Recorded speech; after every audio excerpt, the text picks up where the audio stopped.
اش كاين في الرباط. والفيديو الثاني ديالي من اش كاين في الرباط بالضبط في باب الشاله الاثريه، احسن ثاني بلاصه جيت ليها في مدينه الرباط.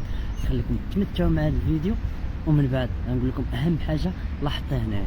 باب شاله اولا مدينه شاله الاثريه اللي كيعود البناء ديالها للقرن السادس قبل الميلاد، وكتعتبر من اقدم المدن التاريخيه في المغرب.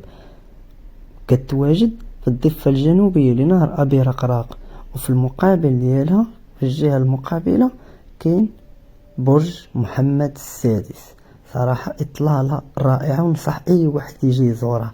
هنا لاحظت أنه كيجيو العائلات الأصدقاء تيدوزو العشية ديالهم، وحتى اللي عنده شي انيفرسير كيجي يديروه هنا مع الأصدقاء ديالو أو العائلة. لاحظت أن بزاف ديال الناس كيجيو كيديرو لي زانيفرسير ديالهم تماك.